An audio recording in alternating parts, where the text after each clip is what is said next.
जिला मोहल्ला मानपुर अंबागढ़ चौकी पुलिस के द्वारा नक्सलियों के घर वापसी के लिए ऑपरेशन प्रयास चलाया जा रहा है। राजनांदगांव रेंज पुलिस महानिरीक्षक श्री अभिषेक शांडिल्य के नेतृत्व में एवं पुलिस अधीक्षक यशपाल सिंह के नेतृत्व में एक और सफलता मिली है।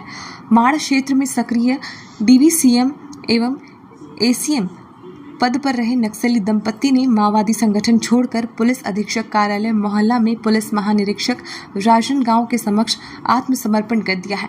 दोनों आत्मसमर्पित नक्सली पिछले 25 सालों से माओवादी संगठन में सक्रिय रहे। छत्तीसगढ़ शासन की नवीन पुनर्वास नीति से प्रभावित होकर नक्सली दंपति ने हथियार छोड़कर शांति का रास्ता चुना है। नक्सली दंपति को आत्मसमर्पण करने के लिए जिले में तैनात आईटीबीपी एवं डीआरजी बल का विशेष योगदान रहा।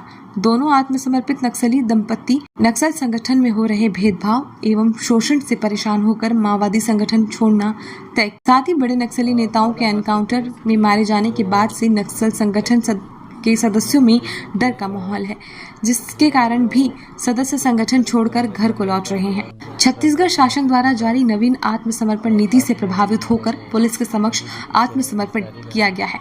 दोनों आत्मसमर्पित नक्सली दंपति को तत्काल राहत राशि के रूप में 50-50 हजार रुपए नगद प्रदाय किया जा रहा है। इसके अलावा इनके पद पर घोषित इनाम डीवीसीएम 8 लाख रुपए, एसीएम 5 लाख रुपए जल्द ही प्रदाय करेंगे। इन्होंने समर्पण किया है और उसके तहत जो तत्काल इनको दोनों को 50-50 हजार की जो प्रोत्साहन राशि है दी गई है। इनका बेसिक डिटेल है कि जो जीवन उर्फ राम तुलावी परवीडी थाना मोहल्ला के रहने वाले हैं और ये पिछले 25 साल से नक्सलियों के साथ सक्रिय भूमिका में बस्तर डिवीज़न में काम कर रहे थे।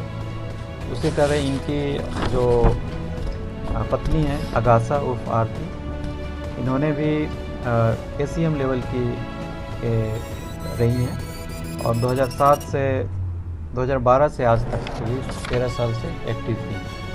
तो ये सभी के लिए इनकरेजमेंट है कि इन्होंने समाज में मुख्यधारा के लिए मुख्यधारा में आने का सोचा और इस माध्यम से मैं बाकी जो नक्सली हैं उनसे भी अपील करता हूँ कि वो जल्द से जल्द इस नीति का फ़ायदा उठाएं, अदरवाइज़ दूसरे तरीके से सरकार तो डील कर ही गई।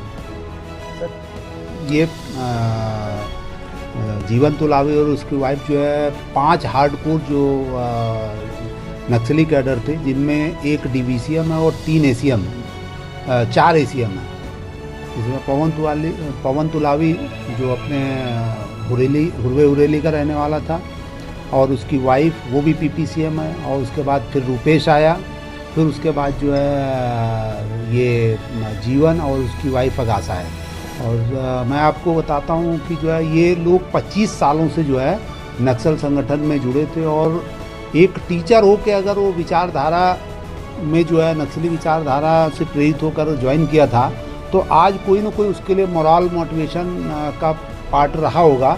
शासन की नीति रही होगी या सशस्त्र बलों का दबाव रहा होगा या पुलिस का दबाव रहा होगा या उसकी अपनी वो इच्छा हुई होगी कि जो है नहीं, मेरे को जाके अपना जो है जीवन अच्छे से जो है जीवन यापन करना है। तो उसी शासन की जो पुनर्वास नीति है, नई नीति आप देखेंगे तो उसमें बहुत सारे लुभावने जो है वो दिए गए हैं जो है कि अगर कोई सरेंडर करता है तो उसको जो है उसको जो कैडर है उसमें जो धारित इनाम राशि है वो भी दी जाएगी, उसको ज़मीन का भी प्रावधान है और उसके अलावा जो है अगर वो पढ़ा लिखा है और उसमें है तो उसको शासकीय नौकरी भी देने का प्रावधान है।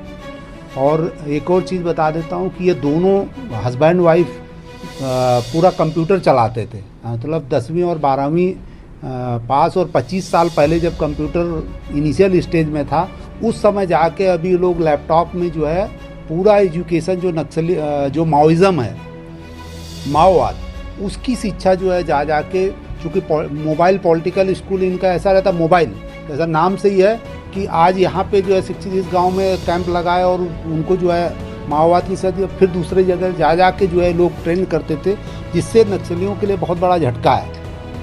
क्योंकि अगर ये आदमी आने से जो उसकी विचारधारा को जो फैलाता था उसके आने से जो है बहुत सारी चीज़ें जो है संकुचित हो जाएंगी और नक्सलवाद धीरे धीरे अभी ख़त्म हो रहा है और जैसा कि जो है शासन की नीति है कि 2026 के मार्च तक जो है माओवाद को इस स्टेट से ख़त्म करना है, तो हम लोग उसी दिशा में कदम बढ़ा रहे हैं और अब आत्मसमर्पण किए।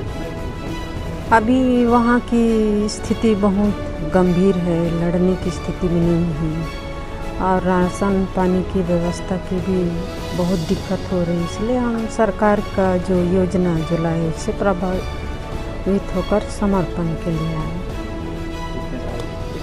मैं वहाँ 20 साल तक लगभग नक्सली संगठन से जुड़ी थी। क्या काम करते थे? मैं वहाँ पर चेतना नाट्य मंच से जुड़ी थी, नाच गाना सिखाती थी वहाँ। अन्य जो नक्सली कैडर हैं उनके लिए कोई संदेश आप देना चाहेंगे? मैं तो उन सबसे यही कहना चाहूँगी कि जो अभी सरकार का योजना है उसे स्वीकारते हुए वो भी आत्मसमर्पण कर दे।